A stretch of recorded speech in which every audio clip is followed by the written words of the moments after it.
When your child is diagnosed with autism, it can feel like the world just shifted beneath your feet. Doctors talk about therapies and tests. The internet offers 1,000 conflicting opinions. And as a parent, you just want to know how to help your child thrive. Today, we'll explore what every parent needs to know about autism, from the science behind it to the small daily choices that can make a big difference. We'll talk about supporting your child's brain and body with nutrition, reducing inflammation, improving sleep, and creating balance for your whole family. Because an autism diagnosis isn't the end of a story, it's the beginning of a new understanding. I'm Dr. Stacy Stevenson, the Wellness Detective. Let's investigate. Dr. Stacy, the first question on autism in children comes from Monica from Ohio. She wrote, "Hi, Dr. Stevenson. My son was just diagnosed with autism. What should I focus on first?" Okay, first of all, I want to know who diagnosed your son with autism, because a lot of kids get diagnosed at school, and I'm going to say I don't agree with that. Well, that's number one. You have to ask yourself, first of all, who is supposedly doing a quote diagnosis. It's not easy, it's complicated, and most of the time it happens in schools due to behavioral issues. And I'm not saying that teachers and other professionals are not observing, but that's a really big label to put on someone without a lot of evaluation. So what I would say is there are psychiatric criteria that are very clear in the DSM-4, and a lot of people fit those criteria, but those are only behavioral criteria. That's it. So the actual gold standard of diagnosis is our behaviors. They have nothing to do with physiology. They have nothing to do with analyzing brain function. They have nothing to do with food sensitivities or environmental toxicities or genetics or the genome or anything like that. So I fundamentally take a little bit of offense anytime I see somebody that just comes in and says, well, the school sent my kid home and they say they have autism. That's really not fair. That's step one. So what I think you should do, your number one step, and if it's you that's thinking, by the way, that might be the issue, and you should get multiple opinions in different professions. In other words, get an educator's thought, get two pediatricians' thoughts, get a psychologist's thoughts, get a psychiatrist's thoughts. They all should focus in pediatric and behavioral sciences. Get to your naturopath, get to your nutritionist, get to your chiropractor, see your acupuncturist. It doesn't need, those people don't need extensive evaluation of your child, but I would read before I fully accepted it, and not to make it, not to be in denial of it, but to really, really educate yourself before you decide to move forward with if you agree and believe that that's the diagnosis. The problem is that's just a word. In fact, I'm going to say something a little naughty. It's a little bit of a garbage can name. It's kind of like saying chronic fatigue. It's kind of like saying stomach ache. I mean, it's kind of like saying I have a headache. It's kind of like saying I have cancer. There's a whole enormous spectrum.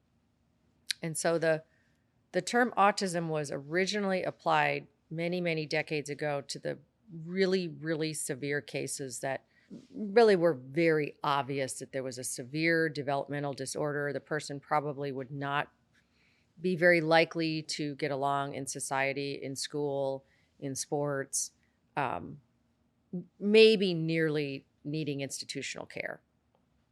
And those exist. But the grand spectrum of the entire thing it is a snowflake. Every single case is different. And so the other thing I would say is don't be too terrified at that word autism. And I actually prefer the term autism spectrum disorder, or ASD. And you will see in most reading and parents magazines and parent support groups and the national parent organizations, they always talk about the mosaic of what autism spectrum is and that it's different for all children. So understand that it's not a simple diagnosis like saying you just have a cold. Our next question is from Lacey. She asks, can diet and nutrition really make a difference for kids on the spectrum? Diet and nutrition is critical for children on the autism spectrum. There's no doubt about it. I wouldn't even want to give someone that diagnosis myself until I evaluated food sensitivities. Because autism spectrum disorder is solely a behavioral diagnosis from a psychiatric, psychological perspective, when you go to traditional care, you haven't evaluated anything but their observations. Most of the testing is observational of the child's behavior and reported by the children's parents or caretakers. And that is the sum total of the diagnosis. You haven't looked at physiology. If you don't rule out how food can affect that behavior, I think that is, it's like a crime as far as I'm considered. I mean, you take your puppy to the vet because they're not behaving or whatever, and they're, I don't know, they're not sleeping or they're crying all night or they're having constipation or diarrhea or they're not being toilet trained in a reasonable way or whatever. And what is the first thing the veterinarian asks you? What are you feeding this puppy? What are you feeding this dog? That is always a veterinarian's first question.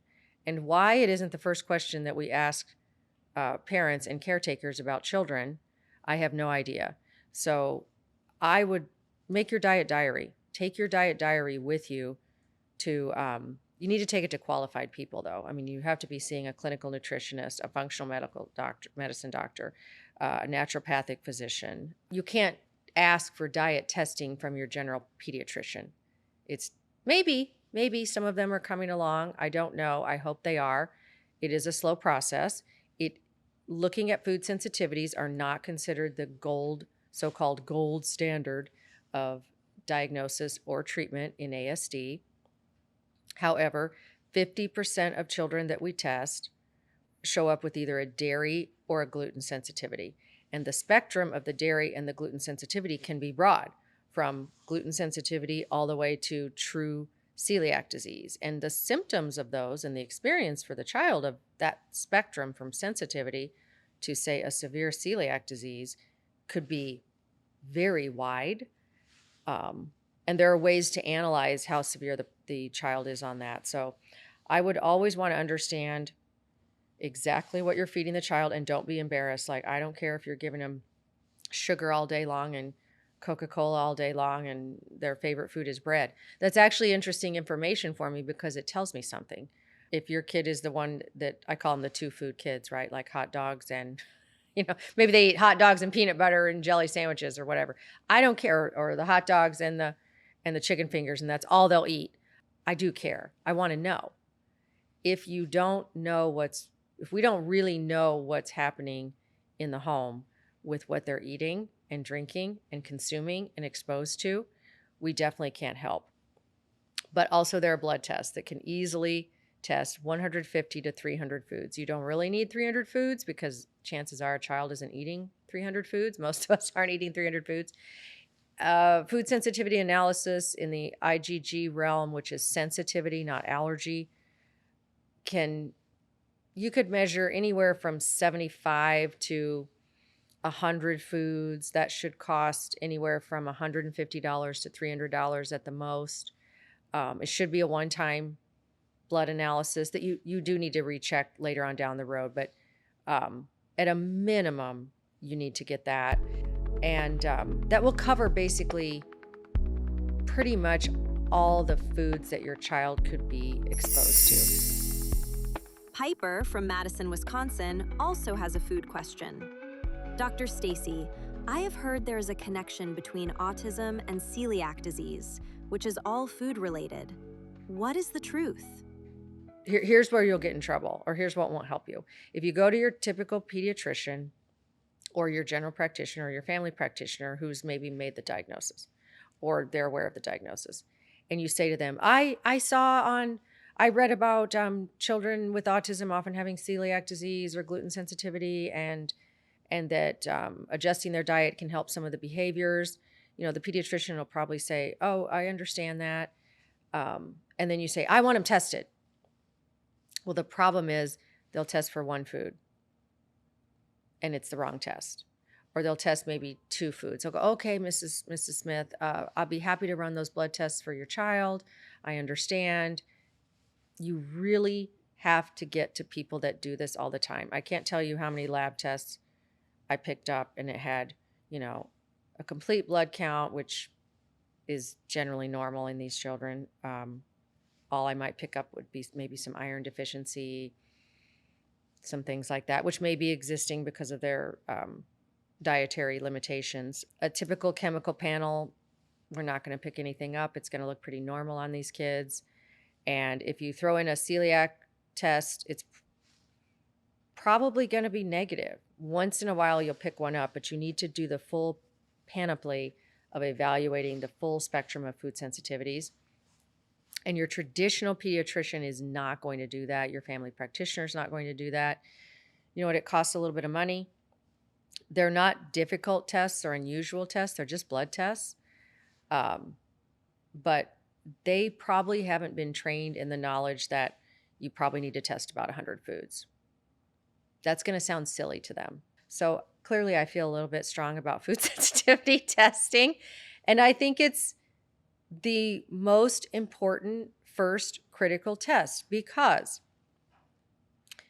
any one of those sensitivities, and it's not only dairy and gluten, but also remember gluten is wheat, barley, and rye. The nuts are very common sensitivities that cause a lot of problems. Shellfish are not uncommon. It could be something crazy that just blows your mind, like watermelon and chicken. Those don't come up very often. But wouldn't it be nice to just know that they don't matter? Here's the thing. The ones that they weren't sensitive to, there's your shopping list. There's what they can eat. So if they were sensitive to 5 or 6 items out of a 100-item test, we just assured you that the other 95 foods, they may not like the foods, that's another story, but the other 95 foods are safe. That information is power. So you gained 2 powerful pieces of information. You gained information about foods that could be impacting behavior. They could just be impacting digestion. Obviously, food is going to be then transformed into all your neurotransmitters and all your neurochemicals in your brain. So that can affect behavior. Because remember, behavior can be affected by how someone's feeling. So it's all this mixture. You can do diet diaries, which some people advocate for. You can track food with behavior, but it's going to take you a lot of time. Just get the blood test. Next question comes from Millie. I've heard gut health is linked to autism. What does that mean? Gut health can be linked to behavior, and then behavior leads sometimes to a behavioral diagnosis called autism spectrum diagnosis. So it's not a direct one-to-one ratio or one-to-one relationship. But at the core, we could go on episode after episode after episode. I don't even actually know where to start with the function of the gut except to say this. There's just a whole panoply. Let's just take one. Let's take antibiotics. Let's take the fact that antibiotics are commonly used in children, predominantly for ear infections is the number one. The number two is are respiratory type things like flus and colds that are turning into concerns for bacterial infections, and we don't want the kids to get worse and things like that. And while some of that has improved, we are being a little more conservative in antibiotic use. We still are using antibiotics, in my opinion, quite extensively in children. It has improved.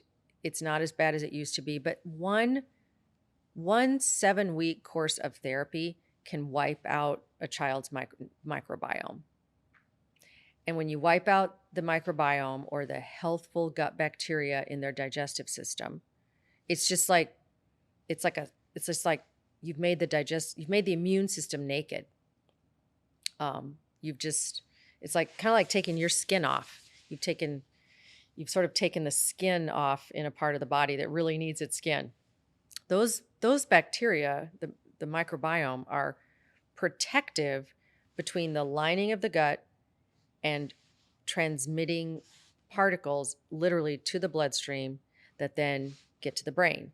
When they get to the brain, they know it doesn't belong there. And it's this feed forward triggering reaction that we call the gut brain axis. And what that really means is that 80% of your immune system resides in your digestive system in the form of lymphatic tissue. And that lymphatic tissue has connections to brain neurons. And the connections occur actually through a very complex system of neurons, lymphatic system, and capillaries. That being said, it's just like you're like sending garbage to your brain. If I could, without getting really sciencey, it's sort of from here, you've wiped out your normal protection and you've just created this porous non-filter that then can affect the nervous system. And the most sensitive part of the nervous system for all of us really is the brain. But it's really affecting the entire nervous system. And that's the gut-brain connection to antibiotics. Antibiotics wipe out the microbiome. It takes time to build up the microbiome again. When you don't build up the microbiome, the digestive system becomes what's called leaky, porous. The channels become more open, and you literally just kind of like leak garbage into the rest of your body. And the brain's really sensitive to it. It doesn't have a way to clean that. Simple as that. This last question is from Kim. Dr. Stacy, I am pregnant with my first child. I know there has been much debate lately on vaccines and autism. I would like to hear your thoughts on that subject. Oh, vaccines. Are we going to go here? All right, vaccines. Here's my general position on vaccines. Let me be very clear. Childhood vaccines. There is simply too much volume. We are introducing an enormous immunotherapy, supposed immuno. So you give a vaccine, it triggers an immune response. There are negative side effects, and I think people focus on the side effects, but the truth of the matter is it's intended to trigger an immune response. But when you give multiple doses all at the same time of all different immune triggers, which is what a vaccine is, immunotherapy triggers, it's just unnecessary. So a lot of times that just overloads your immune system. A nascent young immune system can't read. I couldn't read that. If you gave any of us 8 vaccines or 9 vaccines or 4 vaccines or 5 vaccines all at the same time, you feel it in ways that you're not really expecting. And it is intended to create a commensurate immune response. Those vaccines are created to make your body react and create immune cells so that if you do encounter that antigen, meaning that illness-causing virus or bacteria, you trigger an immediate immune response against it so that you don't get sick. That's the plan. It's a brilliant plan. It's called immunotherapy. My concern is that you're giving these immunotherapies in the form of vaccines to really undeveloped human beings. They don't have their microbiome well developed. The chances of them being exposed to these illnesses are really low. I mean, newborns, 2 months old, 3 months old, 4 months old, 6-month-old. I really am just a bigger proponent of slowing down the approach to vaccination, using the vaccines that are more likely that the children would get exposed to those potential illnesses in a timely way. And also, I don't think it's a public health. I'm going to get in trouble for this one. I can kind of say this because I am a public health professional as well. I don't like that vaccines went into the realm of public health and going into this set, structured system. Then it got shoved into the school system, and the school system became the sheriffs of it. and the school nurse became the sheriffs of it, and then you can't go to school or you can't go to everything. Like everywhere the parents turn, what we took away was the individual decision-making process to what vaccines make the most sense for each child and at what time. A child that's never leaves the home, or not never leaves the home, but say isn't around children much for a year and is kept at home for, or just not home, but isn't going to daycare, let's say. They're not going to daycare. They're not around a bunch of kids. They're not, how exactly are they going to be exposed to measles and mumps and rubella? And by the way, I know all of the discussions about herd immunity. Herd immunity is real. It exists. It is a public health concept that's real. It works. But I don't understand why choice has been removed. I really believe in individual vaccination scheduling. And I know that's the exact opposite of the school systems. I know that basically our public health system does not agree with that. Much cheaper to just require that everyone gets vaccines and everybody gets the same vaccines, and it's easy and it's routine and it's on everybody's chart, and your pediatricians hound you about getting them on the certain schedule, and they scare people and they terrify people, and everybody tells people how these illnesses are so awful. But would you believe that if you're 40 or even 35, your parents didn't get these vaccines? Some of them they didn't get. If you're 50, I can tell you your parents did not get most of these vaccines. Ask some of your parents if they got some of these diseases, if they got measles, if they got mumps. They're not fun, by the way, ick, but somehow in a very short period of time, we've convinced the public that vaccination is equal to childhood survival. Like that literally your life depends on it. And that's not quite accurate and not quite fair. However, I really hope that at some point we'll be able to understand which children are most negatively susceptible to negative outcomes and of which vaccines. That's what we really need to be figuring out, because if I were to say, okay, don't vaccinate, well, I sound like an idiot.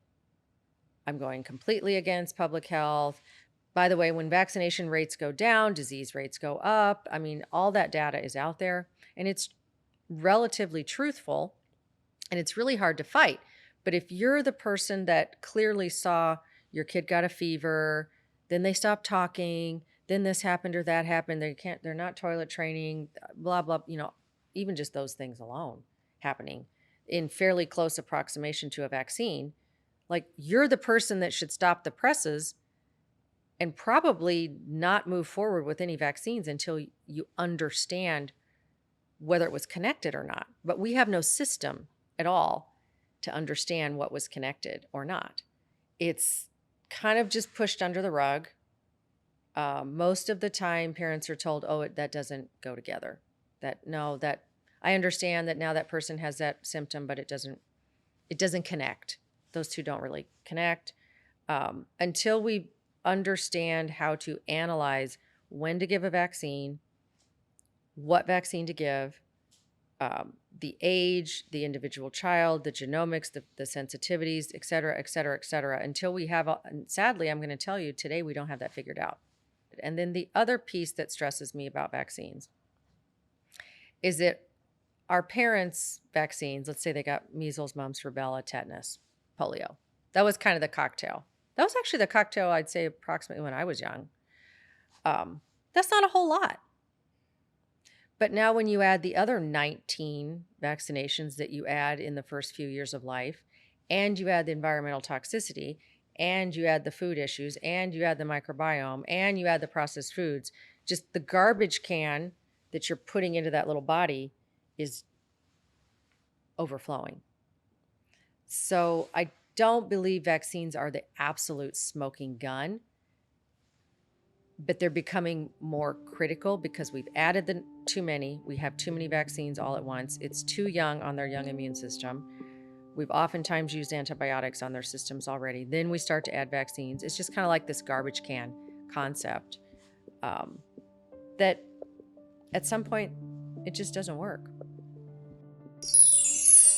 Thanks for joining me today on The Wellness Detective. If your child has been diagnosed with autism, remember this: you are not alone, and your child is not broken. With the right support, nutritionally, emotionally, and developmentally, children on the spectrum can thrive in incredible ways. Start with the basics: balanced nutrition, good sleep, reduced inflammation, and consistent routines. Build a trusted care team and never underestimate the power of love, patience, and understanding. If this episode helped bring clarity or peace of mind, subscribe, leave a review, or share it with another parent who needs encouragement right now. And you can always send me your wellness questions at drstacystevenson.com. I may answer them in a future episode. Until next time, keep being curious, keep asking questions, and keep being your own wellness detective.